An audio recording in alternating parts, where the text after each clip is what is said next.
Hello students, welcome to my channel doctor Om Prakash. तो students, आज मैं पढ़ाने वाला हूँ आपका डीकार्बोक्सिलेशन रिएक्शन, जो वेरी इंपॉर्टेंट है। हर जगह रिएक्शन में कहीं ना कहीं पूछा जाता है, ठीक है। और 2 मार्क्स का क्वेश्चन कई बार गेट और नेट में भी पूछा गया इंडिविजुअल, बिना किसी रिएजेंट के, बिना किसी जीओसी के आपको डीकार्बोक्सिलेशन का ऑर्डर बताना होता है, ठीक है। गेट का जनरली बहुत पैड क्वेश्चन होता है डीकार्बोक्सिलेशन का, ठीक है। बिल्कुल एक कंसेप्ट दूंगा कि यार डीकार्बोक्सिलेशन कैसे आप रेट फाइंड करोगे। हालांकि जीओसी में बहुत सारे क्वेश्चंस कराऊंगा। Actually the rate of decarboxylation depend करता है कि स्टेबिलिटी ऑफ एनाइन पे, ठीक है। अगर कोई भी आपका कंपाउंड है, उस कंपाउंड में अगर डीकार्बोक्सिलेशन हो रहा होगा, आपको कराना है, तो आप देखते हैं क्या आफ्टर डीकार्बोक्सिलेशन जो आपका एनाइन बनेगा उसकी स्टेबिलिटी, अगर वो CO2 के डी मतलब होता है निकलना, किसका, कार्बोक्सिलिक यानी कि CO2, ठीक है। तो इसलिए उसको डीकार्बोक्सिलेशन कह रहे हैं। तो आफ्टर रिमूवल ऑफ CO2 जो कंपाउंड में नेगेटिव चार्ज आता है, अगर वो ज़्यादा स्टेबल है तो डेफिनेटली डीकार्बोक्सिलेशन का रेट आपका फास्ट होगा, अदरवाइज आपका स्लो होगा। तो आपको देखना होता है, पहचानना होता है और आपको अप्लाई करना है, CO2 को निकालना है और फिर देखना है कि एनाइन आपका स्टेबल है या नहीं है। देखिए कैसे, हेडिंग रहेगी डीकार्बोक्सिलेशन रिएक्शन, डीकार्बोक्सिलेशन रिएक्शन, ठीक है। डीकार्बोक्सिलेशन रिएक्शन एक्चुअली क्या होता है, there are 2 type of decarboxylation, there are 2 types of decarboxylation reaction. मतलब जनरली आपका 2 टाइप से आपका डीकार्बोक्सिलेशन रिएक्शन होता है। एक तो आपका एसिडिक में, एसिडिक कंडीशन में, दूसरा आपका न्यूट्रल कंडीशन में, ठीक है। जनरली आपका ये दोनों ही पूछे जाते हैं, एक तो आपका एसिडिक और दूसरा आपका न्यूट्रल। और मैक्सिमम टाइप आपका एसिडिक डीकार्बोक्सिलेशन आपको करना होता है, यानी कि एसिडिक डीकार्बोक्सिलेशन एग्जाम में पूछा जाता है, राइट। तो एसिडिक क्या होगा, एसिडिक डीकार्बोक्सिलेशन क्या होता है, in the presence of mineral acid. Mineral acid like आपका H2SO4 दिया होगा और HCl दिया होगा, यही होता है मिनरल एसिड।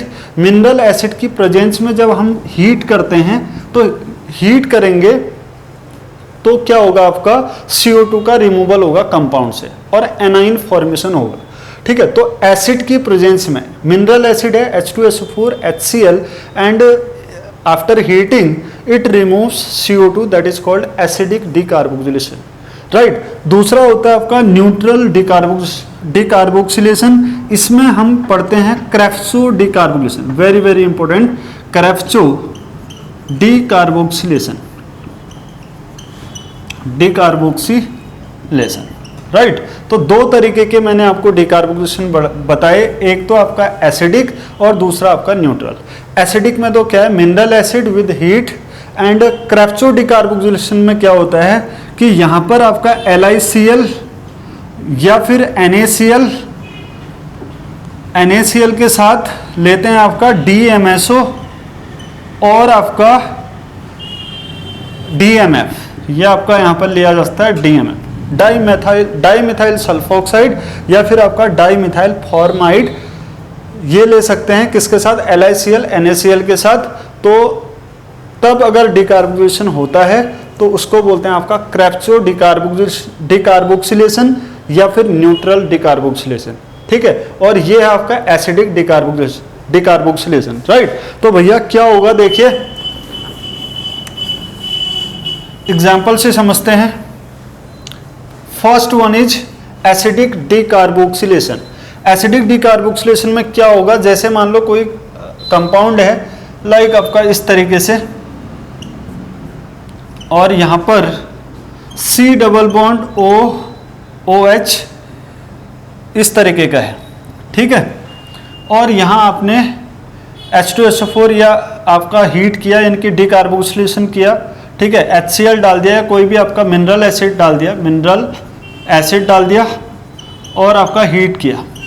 तो भैया हीट करने से क्या होगा, अगर मैं इसको चलो R कर देता हूँ एस्टर, तो एसिड से क्या होगा, सबसे पहले ये कन्वर्ट हो जाएगा आपका किस में, ये कन्वर्ट हो जाएगा आपका CH2 C double bond OH में। फिर क्या होता है, ये बॉन्ड इधर शिफ्ट, ये बॉन्ड इधर शिफ्ट, और ये माइनस CO2 निकल गया आफ्टर हीटिंग ठीक है, और ये बन गया आपका क्या, ये बन जाता है आपका ऐसा CH2 नेगेटिव, CO2 निकला और CH2 नेगेटिव बन गया।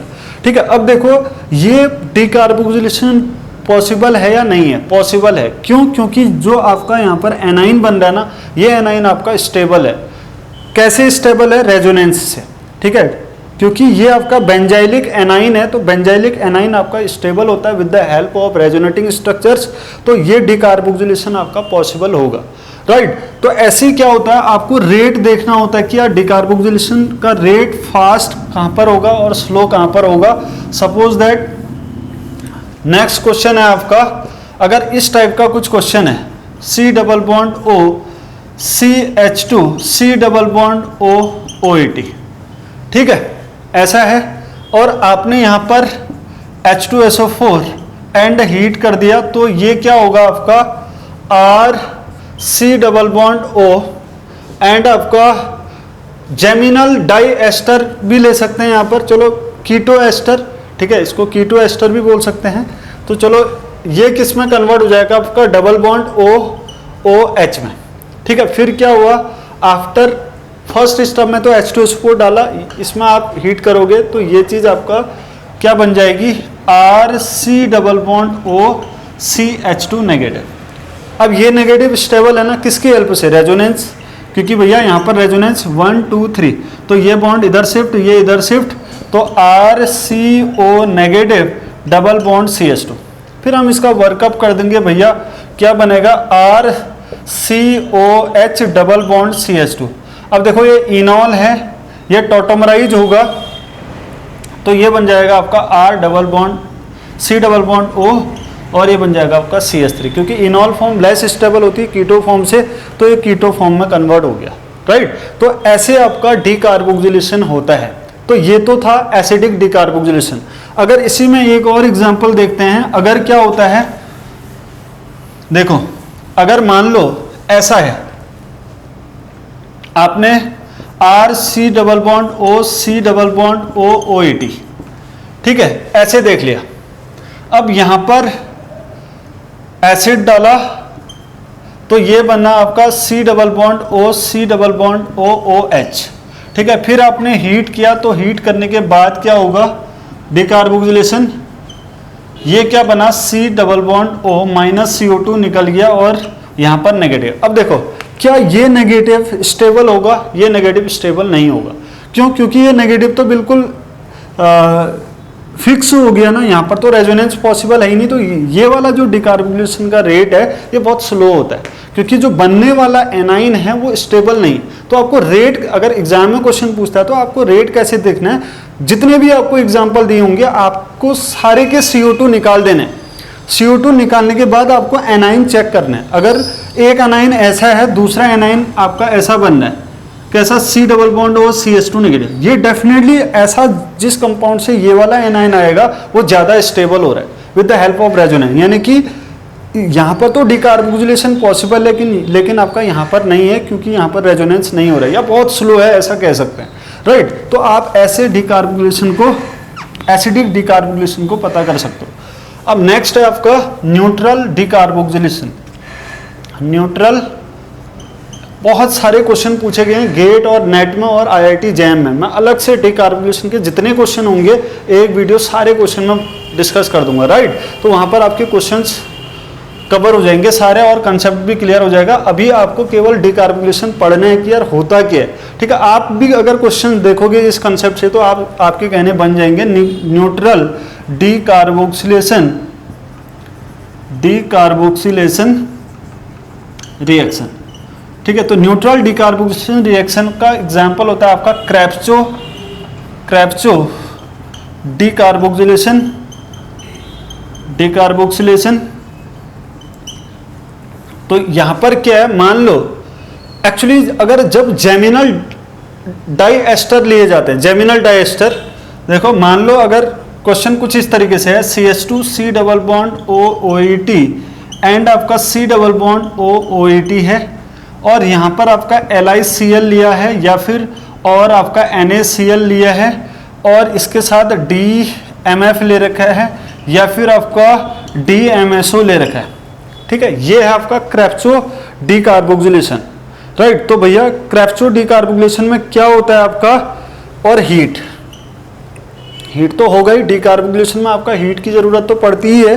तो इस केस में क्या होता है आपका, देखो ET C double bond O CH2COOH है ना, क्योंकि LiCl क्या करता है, इसका जो Cl है, अगर मैं यहीं पर मैकेनिज्म बता रहा हूं आपको, देखो Cl नेगेटिव है, ये आपका मान लो मिथाइल था या फिर इथाइल था, तो ये चीज इधर, ये बॉन्ड इधर को शिफ्ट, तो ये बन जाता है आपका ऐसा नेगेटिव, प्लस आपका MECl, ये सारी चीजें निकल गई और ये ऐसा बना, फिर नेक्स्ट स्टेप पे ये ऐसे और ये ऐसे, तो ये चीज बन जाएगा आपका OETC double bond OCH2 negative, ठीक है, और माइनस आपका या प्लस आपका CO2।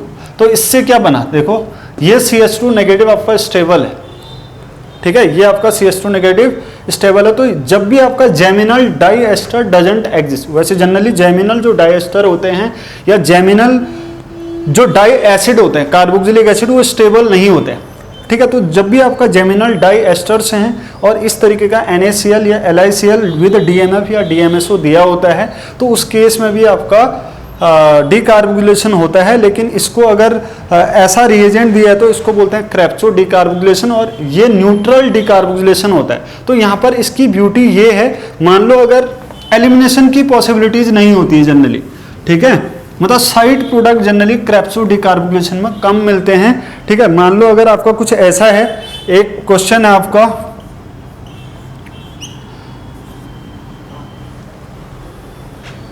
अगर आपका COET है और यहाँ पर आपका NO2 है और यहाँ पर आपका NO2 है और यहाँ से आपका OH है और ये आपका CH3 समथिंग इस टाइप का है, ठीक है। तो ये आपका क्वेश्चन है, ठीक, और यहाँ पर आपको LiCl NaCl DMF ये आपका DMSO ये दे रखा है, देन आपका हीट दे रखा है। तो सबसे पहले क्या होगा कि भैया यहाँ पर, क्योंकि ये जो एस्टर है इसका डीकार्बोक्सिलेशन होना है, तो ये चीज़ आपका यहाँ पर नेगेटिव चार्ज बन जाएगा, ठीक है। ये आपका ET है, तो यहाँ का Cl नेगेटिव आया, ये ऐसे गया, चलो मैं इसको ओपन कर दे रहा हूँ भैया, ये ऐसे, तो ये कैसा हो जाएगा आपका, ये हो जाएगा आपका ऐसा C double bond OO negative and यहाँ पर आपका NO2 और आपका NO2। देखो इलेक्ट्रॉन विड्रॉइंग ग्रुप है एडजेसेंट में, तो यहाँ पर जो एनाइन बनेगा ना, ये स्टेबल बनेगा आफ्टर रिमूवल ऑफ CO2, तभी तो ये इजीली से रिमूव होगा ये। और इसके इधर तो आपका ये जुड़ा ही है, क्या जुड़ा है आपका, ऐसा OH और ये CH3, ठीक है। तो ये मिल जाता है आपका क्या, ये मिलेगा भैया,